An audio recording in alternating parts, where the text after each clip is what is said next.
Entrevista. Você já ouviu falar em dano moral em ricochete? Esse é o tema da entrevista de hoje, realizada pela repórter Larice de Paula. Acompanhe. Eu converso agora com a juíza substituta na 4ª Vara do Trabalho de Diadema, em São Paulo, Yasmine Omena. Juíza, seja muito bem-vinda ao nosso programa. Muito obrigada, Larice. Eu agradeço o convite e cumprimento os ouvintes.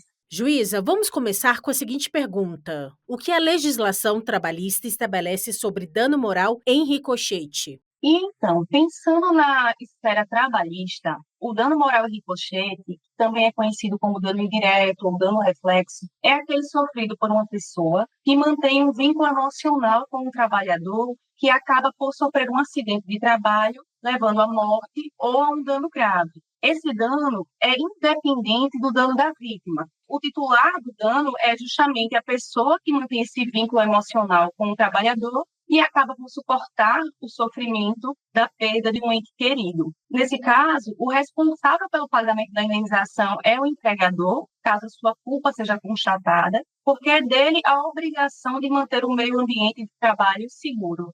Juíza, a senhora poderia citar exemplos de situações em que o dano moral em ricochete é reconhecido? O exemplo mais comum de dano ricochete é aquele que é pleiteado em razão do falecimento do trabalhador por um acidente de trabalho, como é o caso da explosão de uma máquina ou o desabamento de um telhado. Há também os casos em que o trabalhador falece em razão de doença que tem ligação direta com a natureza do seu trabalho, como, por exemplo, a silicose, que é uma doença respiratória decorrente do contato contínuo com a poeira da sílica, que é muito comum em atividades de mineração e da construção civil. Mas não só o óbito do trabalhador justifica o pedido de dano em ricochete. Em casos de acidentes graves, em que o trabalhador acaba por ficar totalmente incapacitado, como no caso de uma tetraplegia, visto que aqueles familiares acabam por vivenciar esse sofrimento do trabalhador, e há também a alteração de toda a dinâmica familiar. Então, o dano moral em ricochete não está apenas relacionado a acidente de trabalho? Ele é relacionado aos acidentes de trabalho, sim, mas no caso não relacionado estritamente ao falecimento do trabalhador.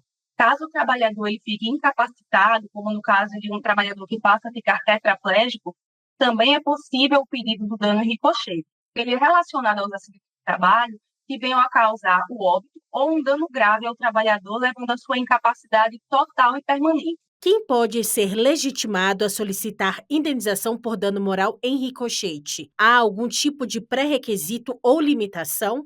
Bem, o mais comum é que as pessoas que ajuizam a ação pleiteando o dano em ricochete sejam os familiares próximos da vítima, aqueles que fazem parte da sua convivência dentro do núcleo familiar.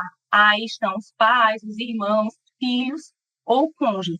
Mas, no caso, não só essas pessoas podem pleitear o dano em ricochete. É possível, sim, que, por exemplo, um sobrinho ou um cunhado venha a pleitear e ser indenizado, mas, nesse caso, esse autor que não faz parte do núcleo estrito de convivência da vítima, ele deve comprovar esse laço afetivo que tem com a vítima e também o prejuízo emocional que sofreu com a sua morte, diferente dos entes mais íntimos, como os pais, o cônjuge, que já se presume que sofreu o abalo emocional com o falecimento da vítima.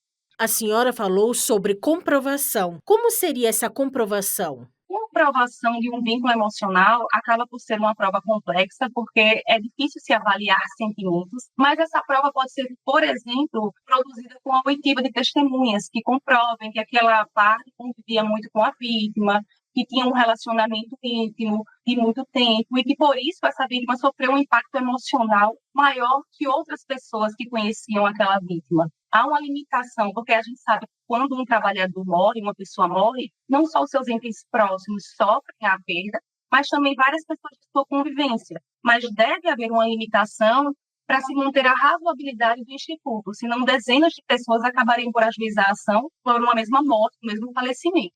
E quais critérios são levados em conta para a definição do valor da reparação? O estabelecimento de um valor de reparação é bastante difícil para o julgador, porque é impossível precificar a dor e o sofrimento. Não há valor que se estabeleça que supra a ausência de um ente querido. O intuito da indenização é consolar os familiares e também ter uma função pedagógica de desestimular aquele empregador a repetir condutas que possam causar acidente de trabalho. Então, na avaliação do caso concreto, o julgador leva em consideração a idade da vítima, o porte da empresa, também as circunstâncias do acidente.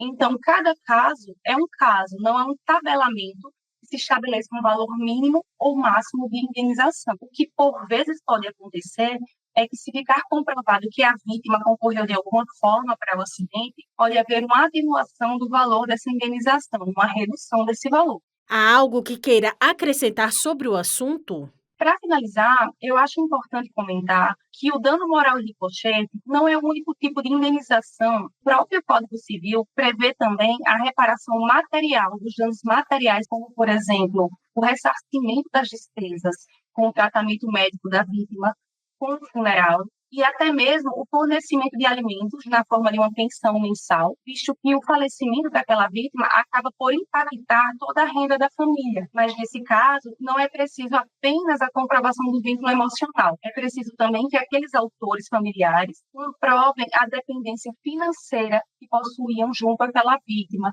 Eu conversei com a juíza substituta da 4ª Vara do Trabalho de Diadema, em São Paulo, Yasmine Omena. Muito obrigada. Eu que agradeço, Larissa. Foi um prazer participar. Espero ter ajudado a solucionar as principais dúvidas sobre a questão.